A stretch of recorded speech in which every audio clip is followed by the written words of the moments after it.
মুক্তিযুদ্ধ করে যারা দেশকে আজাদ করেছেন, পাকিস্তানিদের নির্যাতন নিপীড়নের কারণে পূর্ব পাকিস্তান আমাদেরকে শোষণ করেছেন, আমাদের দেশের সম্পদ লুণ্ঠন করার কারণে বঙ্গবন্ধু শেখ মুজিবের নেতৃত্বে আওয়ামী লীগ সংখ্যাগরিষ্ঠ আসন পাওয়ার পরেও ক্ষমতা যখন তাদের হাতে ধরে রেখেছেন, গণতন্ত্র প্রতিষ্ঠার জন্য মুসলিম মানুষগুলি সালিমের বিরুদ্ধে শ্রোধারণ করেছে।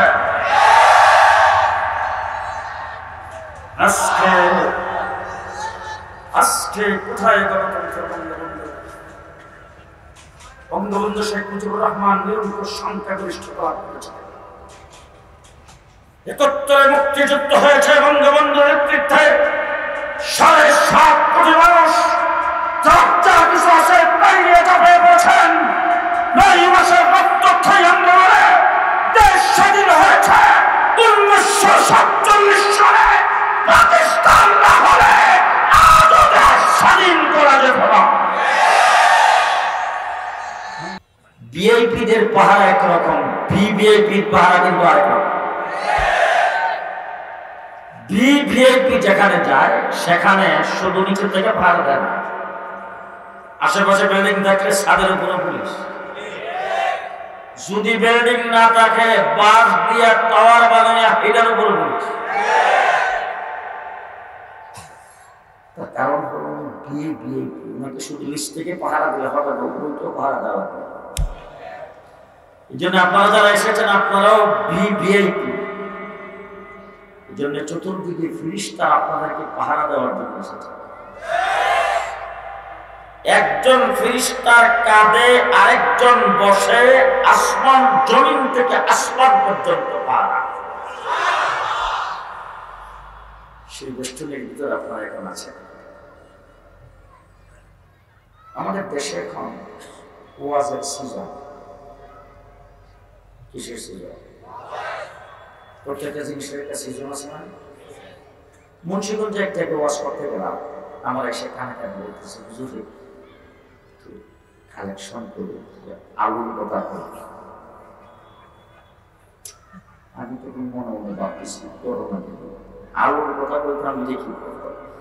আমাদের দেশে সেনাবাহিনীর প্রধান ছিল, উনি বলছিল চাউলের বাদ যদি না খেতে পান আলু চুলিয়ে এখন আলুর কথা বলতেছে। দেখলাম ঠিকই লাস্টের দিক দিয়ে যখন একটু মাদ্রাসার জন্য কিছু চাইলাম, দেখি যে এক একজন তারা বলতেছে আমি 1 বস্তা আলু। ওই জায়গাতে আলু ছিল। ফরিদপুরে একটা ওয়াজ করতে গেছি, মাহফিলের বয়ানের মধ্যখান দিয়ে এসে কানে কানে করে হুজুর পেঁয়াজের সিজন, পেঁয়াজ চাই। আলুর সিজন আছে না? পেঁয়াজের সিজন, গমের সিজন, ধানের সিজন। বর্তমান আমাদের বাংলাদেশে ওয়াজের সিজন। আজকে আপনাদের এই কুড়িল থেকে নিয়ে আমার মনে হয় যে আব্দুল্লাহপুর পর্যন্ত এর ভিতরে মাহফিল আছে 7টা। তো মাহফিলের অভাব নাই যে আপনাদের এখানে এলাম শুনছেন। আরো যে সমস্ত ওলামা কেরাম আসবে আমি ব্যাক করে দেখে এনে তখন এসে বসে বসে যারা সালাক এরা কিন্তু কয়েকটা মেঘাইতেছে। আমি ব্যাক করে চললে আমাদের বসে আছে। তো বাংলাদেশকে ওয়াজের সিজন চলছে। দেশটা দেশপ্রেমিক মুসলমানের দেশ। প্রত্যেকে তার পাশের লোকটাকে চিনেন। যদি কেউ কথা না করে মনে করবেন যে অন্য দলের লোক এখানে এসেছে। দেশটা কার দেশ? মুসলমানের দেশ। খুব ভালো করে বুঝেন। আজকের থেকে প্রায় 65 বছর আগে বাংলাদেশে না, দিল্লির নিজামুদ্দিন সারা পৃথিবী মুরব্বী ওলামায়ে কেরামের একটা বৈঠক হয়েছে। ওই বৈঠকে সিদ্ধান্ত হয়েছে তাবলীগ জামাতের একটি বিশ্ব ইজতেমা হওয়া প্রয়োজন। ইজতেমা হওয়ার সিদ্ধান্ত হওয়ার পরে ইজতেমাটা হবে কোথায়? সকলে সর্বসম্মতিক্রমে সিদ্ধান্ত করেছেন ইজতেমা হবে বাংলাদেশে। কোথায়? এই পরামর্শ ঢাকার বাইতুল মুকাররম হয়েছে কোন জায়গায়? হ্যাঁ, আমি আপনাদের জিজ্ঞেস করতে চাই, ইন্ডিয়াতে কি ইজতেমা হওয়ার জায়গা নাই? মাঠ নাই? মালয়েশিয়াতে মাঠ নাই? ইন্দোনেশিয়ার মাঠ নাই? হ্যাঁ, পাকিস্তানের মাঠ নাই? পৃথিবীর অন্য কোনো দেশে মাঠ নাই? বাংলাদেশ হিসাবে সিদ্ধান্ত কেন গ্রহণ করেছেন? দেশটা ইসলামী সম্মেলন ওয়াজ মাহফিলের দেশ।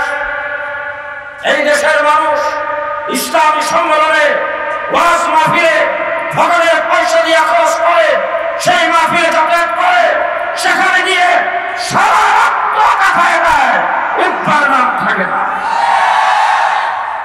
দেশের মানুষ ইসলাম প্রেমী, ধার্মিক, উলামায়ে কেরামের ভক্ত। এই জন্য এই দেশে এই বিশ্ব ইজতেমাটি হইলে সবচেয়ে বেশি কামিয়াব হবে।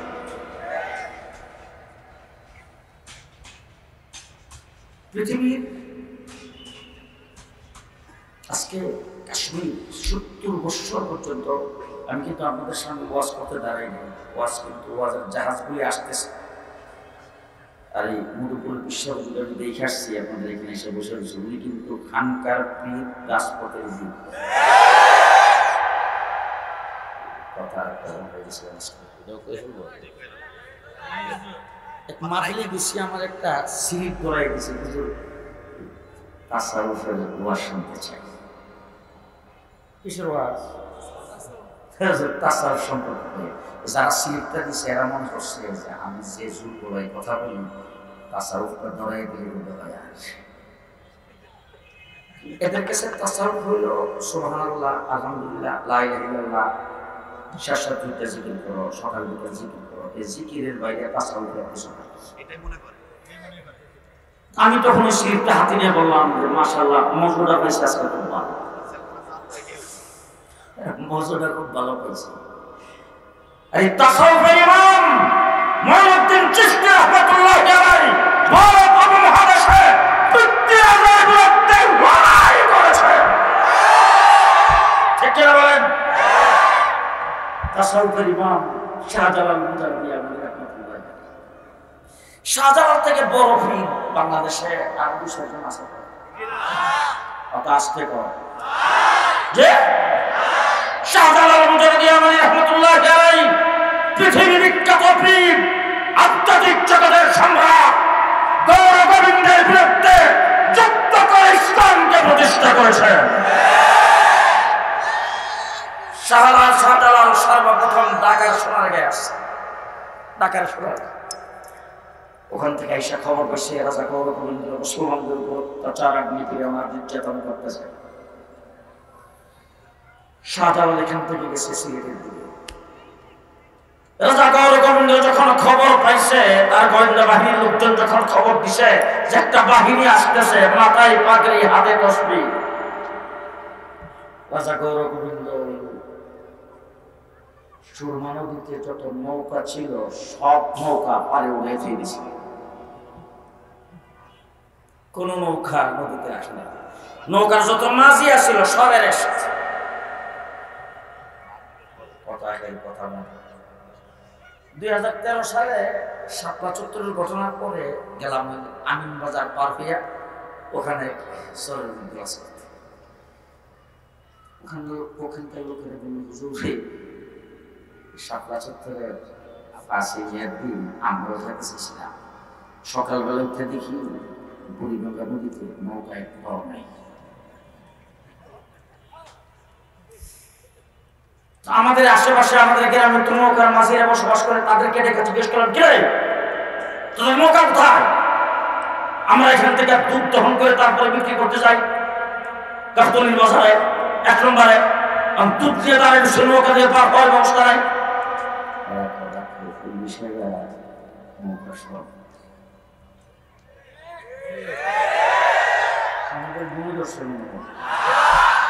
শাহজালাল যখন গেছে সিলেটে, রাজা গৌর গোবিন্দ নদীর নৌকা সব এখান থেকে উঠে ফেলেছেন। আর শাপলা চত্বরে আল্লাহ মাহমুদ শফি যখন আইছে বুড়িগঙ্গার নৌকা শুরু হয়ে গেছে। তো শাহজালাল রহমতুল্লাহ ওই নদীর পাড়ে যাইয়া যখন দেখেছে নৌকা একটাও নাই, আর ওদিকে রাজা গৌরগোবিন্দের লোকজন তো খুব রিল্যাক্সে আছে যে এই নদী পার হওয়ার মতো কোনো ব্যবস্থাই নেই, আর আল্লাহর কুদরত খালি শাহজালাল নদীর পাড়ে গেছে দুই বাতাস শুরু। তো ওরা কয়েকজন লোকের দায়িত্ব দিছে নদীর পাড়ে থাকার জন্য, যদি কেউ সাঁতরাইয়া পার হইতে চায়, এমন কোন বীর পুরুষ যদি তাকে যে সাঁতরাইয়া নদীতে পার হইতে চায়, তাদেরকে নদীর পানির মধ্যে জন সব করে দেয়। শাহজালাল মজার দিয়ে আমার নদীর পাড়ে যায়, তখন দেখে যে নদীর মধ্যে বড় বড় ঢেউ উঠতেছে, নৌকা একটাও নাই। শাহজালাল তার সাথী সঙ্গে ডাক দেয়, নামাজের মশলা খুন। আল্লাহু আকবার, এত জোরে বলে ভাই মানুষের সঙ্গে আসতে নামাজের মশলা খুন। নামাজের মশলা খুঁজছে, নামাজের মশলা খুলিয়া তারপরে যখন নামাজের মশলা হাতে নিছে, সবাই কিন্তু শাহজালালের দিকে তাকিয়ে দিছে যে নামাজের মশলা বিষয় এমন হয়, এখন নামাজ পড়বে, নামাজ পড়ে আল্লাহর কাছে দোয়া করবে, আল্লাহ যেন নদীতে পার হওয়ার ব্যবস্থা করে দেয়। দেখে যে শাহজালাল যায় পানির উপরে নামাজের মশলা বিছাইছে, পেছনে যে তীর ছিল 360 জন, এরাও যায় শাহজালালের দেখা দিকে নামাজের মশলা বিছাই উঠছে। বিষয়ে প্রত্যেকে নামাজের মশলাই উঠিয়া বলছে, আর নদীর ঢেউয়ে বাসায় মশলা নিয়ে যখন ওই পারে লাগাইছে আর কি, তখন রাজা গৌরগোবিন্দ ডাক দিছে, সৈন্যবাহিনী কোথায়, খেলা হবে।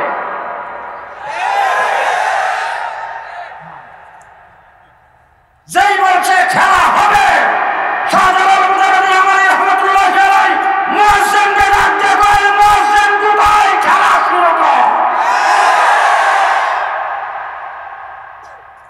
আমাদের দেশে এখন কেউ কেউ ওয়াজ করেন শাহজালাল রহমতুল্লাহ আলাইহি সিলেটের জমিনে আসাম দিছিল, রাস্তা ভেঙে চুরমার হয়ে গেছে।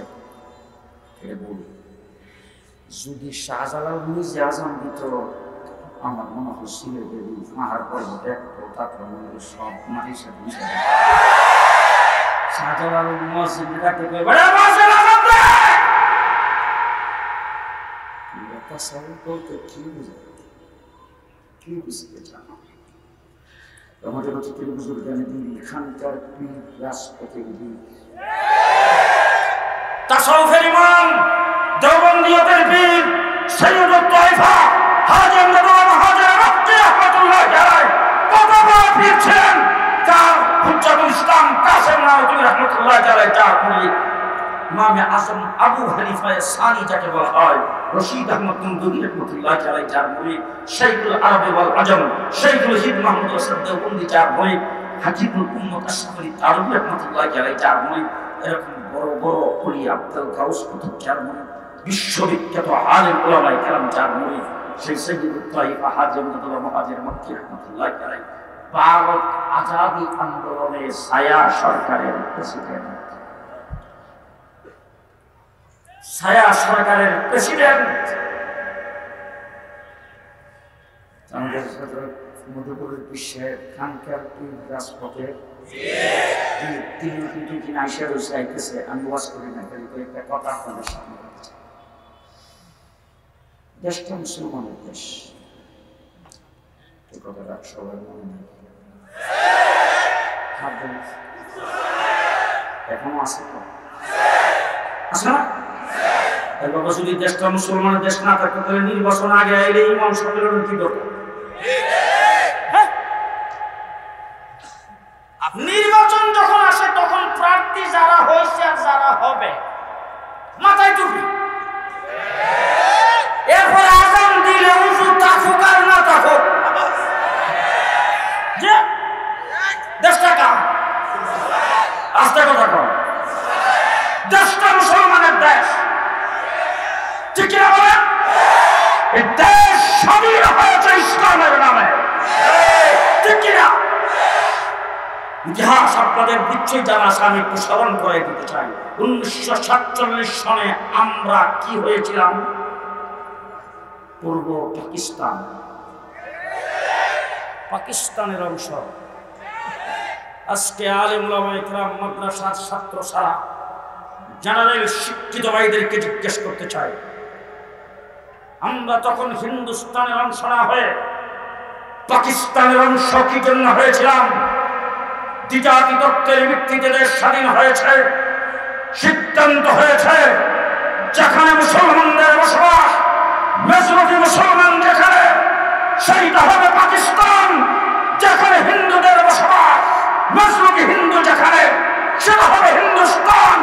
এই দেশ মুসলমানদের আবাসভূমি হিসাবে আমরা পাকিস্তানের অংশ হয়েছিলাম,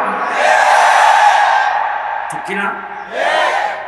আজকে ভারত অধ্যুষিত কাশ্মীর 70 বৎসর পর্যন্ত স্বাধীনতা আন্দোলন করতেছে, স্বাধীন হতে পারছে। রাগ করেন পরে, আগে কথা শুনুন। বেশি রাগ করলে হয়তো মুখম সাহেব বলবেন যে আগে দিতে দাওয়াত দিন না, বাবা দাওয়াতের এত দরকার নেই, আজকেও 5টা আছে, দাওয়াতের এত দরকার নেই। কাশ্মীর কেন 70 বৎসর আন্দোলনের পরে স্বাধীন হতে পারছি? আমরা মাত্র 9 মাসে দেশ স্বাধীন করেছি। আজকে যারা মুক্তিযুদ্ধের পক্ষ শক্তি বলে দাবি করে, মুক্তিযুদ্ধ করে যারা দেশকে আজাদ করেছেন, পাকিস্তানিদের নির্যাতন নিপীড়নের কারণে পূর্ব পাকিস্তান আমাদেরকে শোষণ করেছেন, আমাদের দেশের সম্পদ লুণ্ঠন করার কারণে বঙ্গবন্ধু শেখ মুজিবের নেতৃত্বে আওয়ামী লীগ সংখ্যাগরিষ্ঠ আসন পাওয়ার পরে ক্ষমতা যখন তাদের হাতে ধরে রেখেছেন, গণতন্ত্র প্রতিষ্ঠার জন্য মুসলিম মানুষগুলি ধারণ করেছে।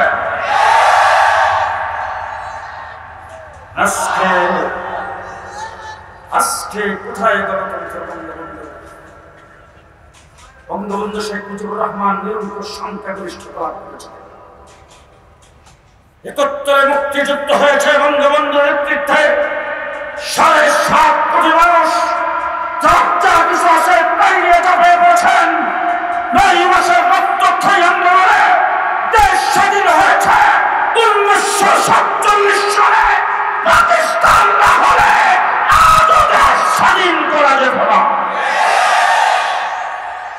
আমরা যদি ভারতের অংশ হতাম, কাশ্মীরের মতো অবস্থা আমাদের হতো, আসামের মতো অবস্থা আমাদের হতো।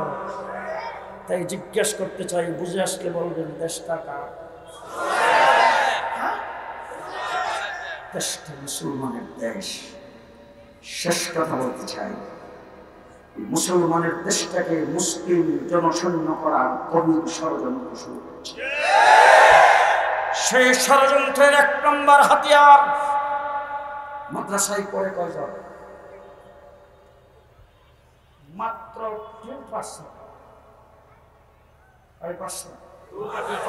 2%, 98% স্কুল কলেজ আছে, ঠিক না? ঠিক। 2% মাদ্রাসায় পড়ে, 98% স্কুল কলেজের ছাত্র। সুতরাং স্কুলে যারা পড়ে, সেই বাংলাদেশের বিশাল জনগোষ্ঠী তাদের মানবাবস থেকে, তাদের শিক্ষা কারিকুলাম থেকে ইসলামকে বিদায় করে দেশটাকে ইসলাম শূন্য করে দিতে হবে। সেই উপায় তারা শুরু হয়েছে। আমার দেশে যারা স্কুল কলেজে ভর্তি, যেটা আমরা দেখেছি, স্কুল কলেজ ইউনিভার্সিটির থেকে যারা বড় বড় শিক্ষিত হয়ে বুদ্ধিজীবী হয়েছেন, ডাক্তার হয়েছেন, অনেকগুলি বিষয়ে যিনি পিএইচডি করেছেন, বিসিএস ক্যাডার হয়েছেন, সরকারি বড় বড় অফিসার, বড় বড় অফিস আদালতের মালিক, বিশাল বড় বড় রাজনৈতিক দলের লিডার, তাদের সমাপতি কোনো বুদ্ধিজীবী যখন ইন্তেকাল করে, তাদের জানাজার দৃশ্য দেখলে বোঝা যায় ইসলাম কতটুকু আছে। দেখেন নাই, আমি দেখছি।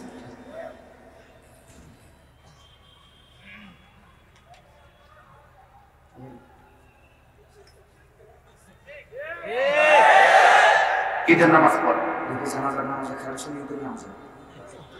বুঝে একবার শুনছিলাম আমাদের বাংলাদেশের কামিল মোকাম্মল হইয়া, সুপারিনটেন্ডেন্ট হইয়া, এরপরে সে আবার কি ডক্টরেট ভর্তি হইয়া, বড় মসজিদের ইমাম হইয়া, আর আজাদ ঈদগাতে যায় ঈদের নামাজ পড়তে যায়, জানাজার নামাজ পড়ে গেছে।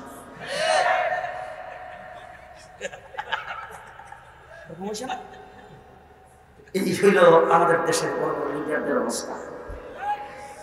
এরপরে কিন্তু দেখবেন আপনাদের এলাকায় এগুলো হয় নাই। আমি যে এলাকায় ছিলাম সেই এলাকায় ছিল যত অফিস আদালত থেকে যত রিটায়ার্ড সব মসজিদে গিয়া টায়ার। আমাদের সবাই মসজিদে নাই, কিন্তু রিটায়ার্ড যেগুলি সবগুলো মসজিদে গিয়া টায়ার। রিটায়ার্ড কিন্তু এক জায়গা থেকে না, অফিস আদালত থেকে বয়স শেষ হয়ে গেছে রিটায়ার্ড হওয়ার পরে পেনশনের যে কিছু টাকা পয়সা হয়েছিল সেটা দিয়ে করছে একটা ব্যবসা প্রতিষ্ঠান, একটা শপিং। দুই জায়গার ভিতরে চালাইতেছে। কিছুদিন পরে ছেলেপেলারা বড় হলে যখন দোকানে আসা যাওয়া করে, অনেকদিন মা এসে ডাকতো, মা আব্বারে কাউকে থেকে দোকানে পাঠায়। মা ডাক দেখো কি, তোর আব্বাই তো দোকানের ব্যবস্থা করছে, তোর আব্বাই তো বুঝি পাঠা দিছে, তোর আব্বাই তো সব কিছু করছে, তোর আব্বার সারা জীবনে কামাই দিয়ে সেই দোকানটা করছে, এখন তোর আব্বা দোকানে যাওয়ার কথা নিষেধ করেছে। মারে ডাক দেখো, মা কাস্টমারের সাথে আজাই দেখো সাফা ব্রেন জায়গা পুরো হয়ে গেছে, কামড়া বই কি কয় ঠিক নাই। এরপরে ভালো করে 10 টাকা নোটের বাড়ি দিয়ে দিলে পিটি ভালো করে বন্ধ করে না, খামা খা দোকানে পাঠায় পরিবেশন শুরু করে পাঠায়। অফিস থেকে রিটায়ার, দোকান থেকেও রিটায়ার, এখন বুড়ির কাছে এসে হচ্ছে টায়ার। বুড়ি দেখলো এখন আমার যে মুসিবত হচ্ছে সেই মুসিবত ছাড়া দেখে না।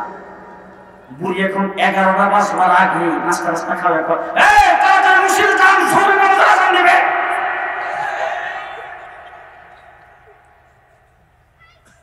বুড়ি পাঠাইল মসজিদে, নামাজটা পড়ে যখন বাড়িতে খেতে আসলো, খানা পিনা খাই আসার পরে 3টার আগে বুড়ি এবার তাকে পাঠাইল আসরের নামাজ পড়ার জন্য। বুড়ির থেকেও রিটায়ার, মসজিদে যায় যে ইমামের যেই জ্বালা হয়েছে, সকাল একবার বিকেল একবার ইমামের লোক মসজিদে গিয়ে সব আগের কাতার দখল। আপনাদের মসজিদগুলিতে নাই, অনেক মসজিদে আছে। মসজিদে যায় চেয়ারম্যান হওয়ার জন্য বুট লাগে না, বিনা বুড়ে চেয়ারম্যান আছে না।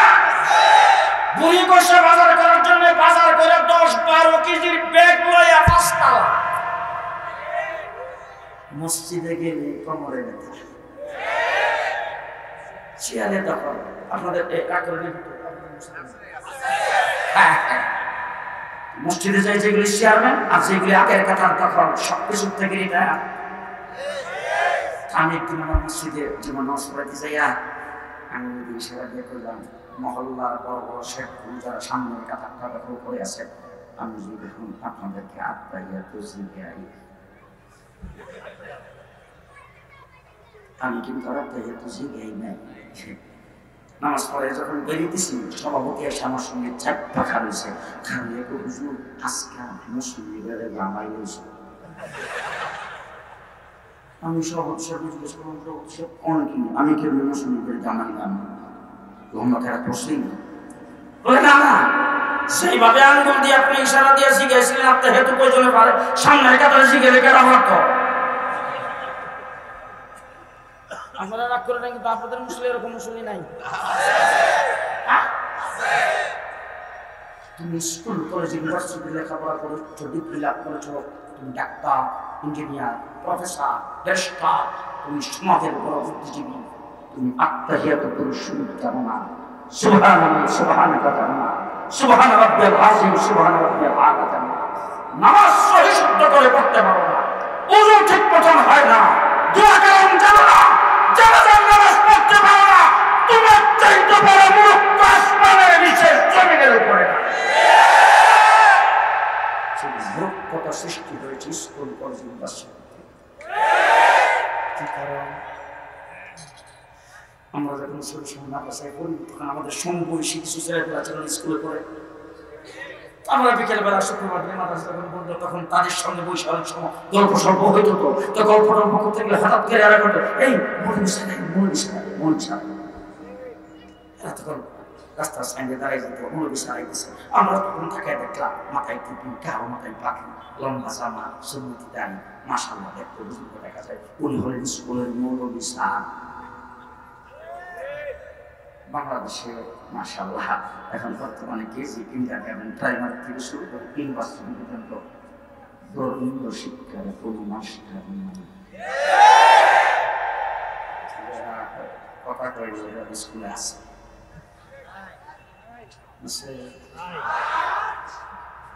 এরপরে ধর্মীয় সাবজেক্টের পরীক্ষাও নেই। যে এখন জিজ্ঞেস করতে চাই আপনারা যারা মাদ্রাসায় পড়ান যে সাবজেক্টের পরীক্ষা নাই এটা তো ভালো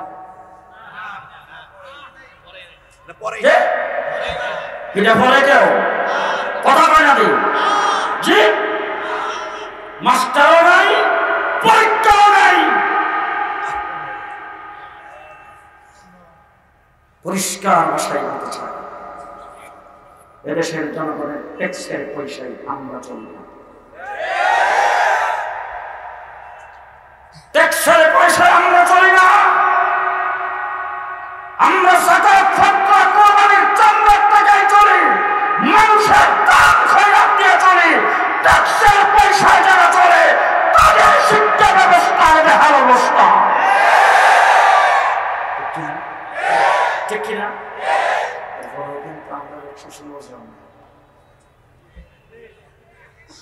আমরা 116 জনের লিস্ট দুদিকে আছে। আচ্ছা আমি আপনাদের জিজ্ঞেস করলাম আপনারা কিন্তু রাগ করতেছেন এখন বিষয় উত্তর আইসে আর একটু বিষয়গুলো আরো বেশি রাগ করবো তাড়াতাড়ি নিয়ে আসেন। হ্যাঁ আমরা 116 জনের নাম কিন্তু দুদকে লিস্ট দিতে আমি আপনাদের জিজ্ঞেস করতে চাই আমরা কি টেবিলের নিচ দিয়ে কোনো কাম করি? তলে তলে হ্যাঁ আমাদের গ্রাম দেশে দেখছি যে ছোট্ট একটা ডিম পারে গ্রামে দেশের মধ্যে ছোট থাকে না ডিম কিন্তু পারে ছোট্ট ছোট্ট একটা ডিম পারে কাকা কাকা কাকা হ্যাঁ গ্রামের ছোট্ট একটা মুরগির ডিম পাইরা সারা মহল্লাকে কক্কর কক্কর করে যাবে কামবাজে সে করছে ঠিক না? আমরা কওমি মাদ্রাসা 5 টাকা 10 টাকা 20 টাকা 500 টাকা 5000 টাকা কেউ যদি চান্দা দেয় নারায়ে তাকবীরের স্লোগান দিয়া কামায়। গোপনে গোপনে কোনো কাম আমরা নাই, তলে তলে কোনো কাম আপনার আছে? আমরা সব প্রকাশ্যে কথা কয় না। আজ পর্যন্ত বাংলাদেশের কেজি কিন্ডারগার্টেন থেকে শুরু করে বিশ্ববিদ্যালয় পর্যন্ত কোন প্রতিষ্ঠান এই ধরনের কোন ওয়াজ মাহফিল না জনসভা করছে? 20-25 জন বা 30 জন মানুষকে জমায়েত করে 5 টাকার হিসাব কোন প্রতিষ্ঠান দিচ্ছে? কোন কথা আসতে বলেন কেন? একমাত্র শুধুমাত্র কেবলমাত্র কওমি মাদ্রাসা প্রত্যেক বছর বাৎসরিক মাহফিল করে হাজার হাজার জনগণের সামনে প্রকাশ্যে হিসাব পেশ করে, মানুষের সামনে থেকে আওয়াজ করে টাকা নেই, আওয়াজ করে আমরাই হিসাব দেন।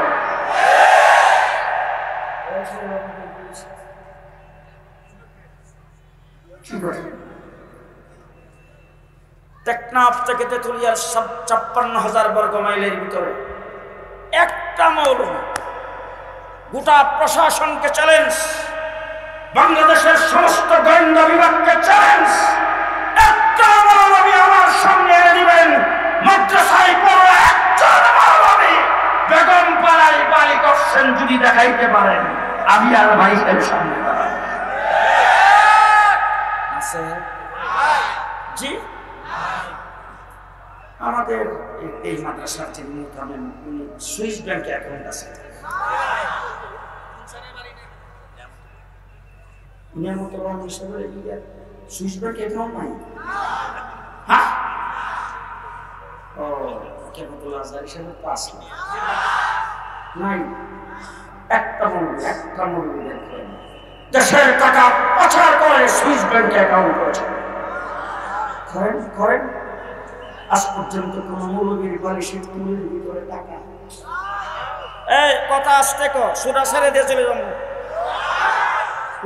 কোন মৌলবীর বালিশের টুলের ভিতরে টাকা আজ পর্যন্ত বাংলাদেশের 56,000 বর্গ মাইলের ভিতরে একজন মৌলবী দেখান উন্নয়নের নামে বাস দিছে। এরপরে আমাদের লিস্ট কেন কি কঠিন, আমরা চোখটা ক্যাপ তৈরি করি না, আমরা হাইজাকার তৈরি করি না, আমরা আত্মসৎকারী তৈরি করি না, আমরা নাশকতা শয়তানি তৈরি করি না, আমরা দেশের সম্পদ লুণ্ঠনকারী তৈরি করি না, আমরা দেশপ্রেমিক আলেম ওলামায়ে কেরাম তৈরি করি। আল্লাহ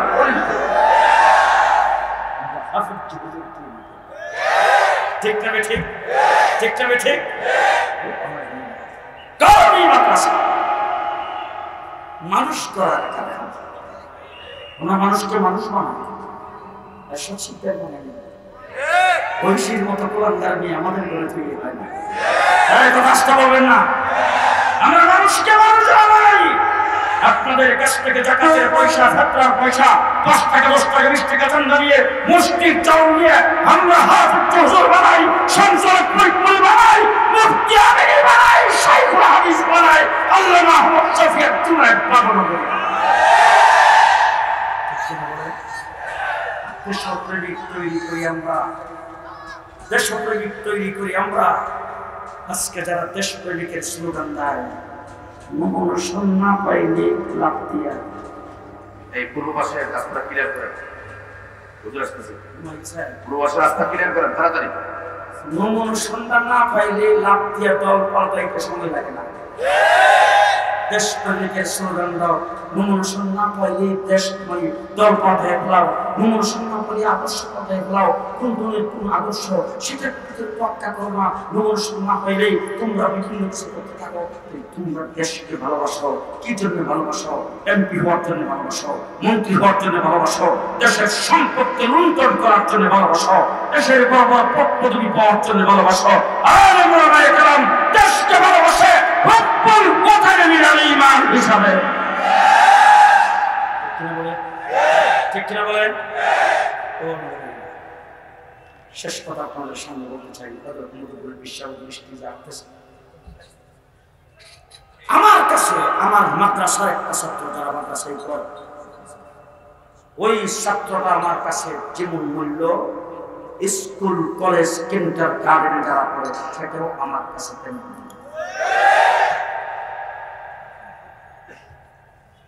এই সব আলেমদের কাছে এরকম না যে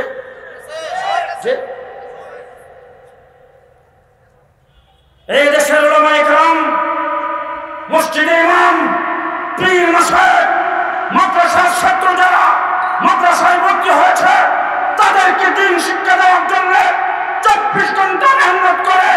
এই দায়িত্বই তাদের শেষ নয়।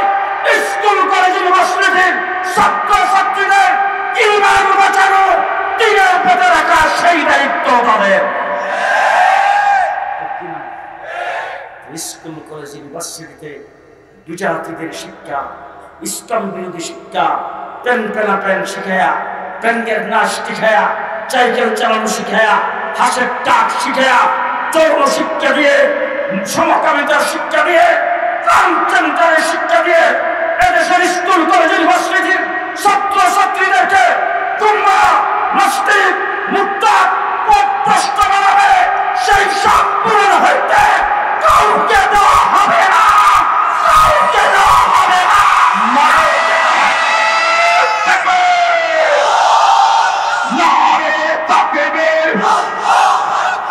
ইসলামের শত্রুরা হুঁশিয়ার সাবধান,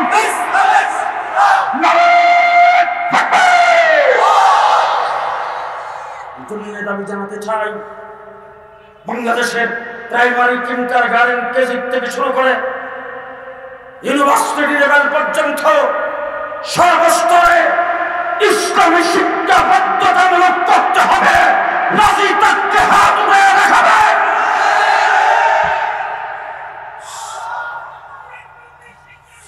শেষ কথা বলতে চাই, কোরআন বিরোধী শিক্ষানীতি মানি না, মানো না। শিক্ষানীতি মানি না, মানো না।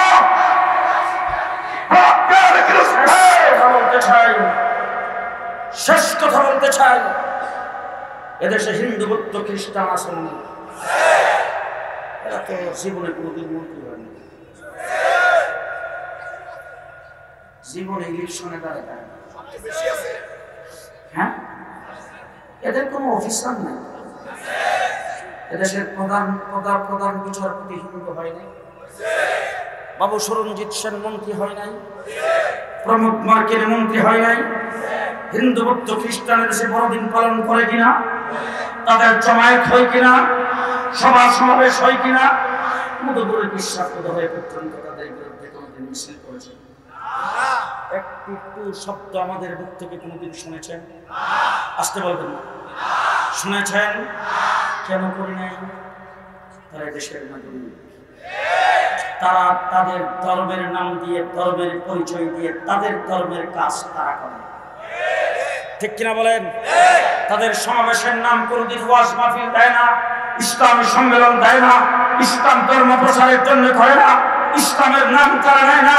তারা ধর্মের নাম নিয়ে তাদের ধর্মের নাম, তাদের কোনো বাচ্চাদের নাম, তাদের কোনো মানুষের নাম, আহমদ, মোহাম্মদ, সৈয়দুল ইসলাম, তাজুল ইসলাম, আব্দুর রহমান, আব্দুর রহিম, মুসলমানদের নাম তারা রাখে না। তাদের ইবাদতখানার নাম মসজিদ দেয় না, তারা মুসলমানের পরিচয় দেয় না। সুতরাং এই দেশের নাগরিক হিন্দু বৌদ্ধ খ্রিস্টান, আমি মুসলমান হিসাবে নাগরিক সুবিধা যতটুকু পাবো তারা পাবে, তার মধ্যে কোনো সন্দেহ নাই। কিন্তু জেনে রাখবেন, মনে রাখবেন, কাদিয়ানীরা মুসলমানদের শত্রু, এদেশের স্বাধীনতার শত্রু। তথাকথিত আহমদিয়া মুসলিম জামাত পরিষ্কার ভাষায় বলে যাচ্ছি, মনে রাখেন, আমাদের বড় আপনারা যদি কানে পানি না ঢুকে, পানি কিভাবে ঢুকাইতে হয় সেটা আমরা জানি। মধুপুরের বিশ্ববিদ্যালয়ের নেতৃত্বে আমরা ঐক্যবদ্ধভাবে মাঠে আনতে প্রস্তুত হব। এই দেশের হিন্দু বৌদ্ধ খ্রিস্টান তাদের ধর্মের পরিচয়ে তাদের নামে সভা সমাবেশ করবে, আমরা বাধা দেব না। কিন্তু কাদিয়ানীরা আহমদিয়া মুসলিম জামাত নাম দিয়ে বাংলাদেশের 1 ইঞ্চি মাটিতে 5টি মানুষ জমায়েত করে কোথাও সমাবেশ করতে দেওয়া হবে না।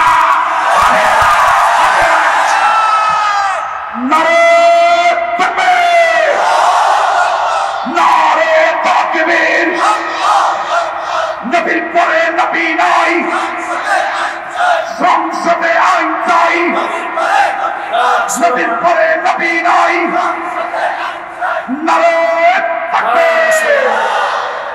গত বছর পঞ্চগড়ে কাদিয়ানীদের আহমদিয়া মুসলিম জামাত নামে তারা সমাবেশ করতে চেয়েছে। আমার ধর্মপ্রাণ মুসলমান দেশপ্রেমিক নবী প্রেমিকেরা রাস্তায় নেমে যখন প্রতিরোধ করে তুলেছেন, তাদের বুকের উপর পাখির মতো গুলি করে তাদেরকে হত্যা করা হয়েছে, কিন্তু সমাবেশ হতে পারে নাই। যাই হোক, এবারও তারা শুনছি দরখাস্ত দিয়েছেন, দরখাস্ত রিসিভ হয়েছে, সেই কপি আমাদের কাছে আসছে। পরিষ্কার ভাষায় বলতে চাই, নিশ্চয়ই আশা করি মধুপুর বিশ্ববিদ্যালয় আমার কথার সাথে একমত হবেন। তাদের দরখাস্তে পরিষ্কার লিখে দিতে হবে, কাদিয়ানীরা 56,000 বর্গ মাইলের ভিতরে কোনদিন সমাবেশ করতে পারবা না। পরিষ্কার ভাষায় বলতে চাই, যদি সমাবেশ অনুমোদিত হয় আর যদি সমাবেশ করার উপায় তারা করে, মধুপুরের পীরের নেতৃত্বে তাকে পঞ্চগড়ে উন্মাস করা হবে।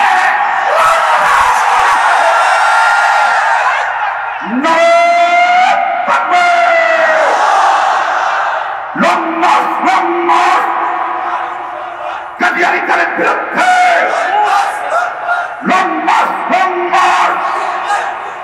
কাদিয়ানীদের বিরুদ্ধে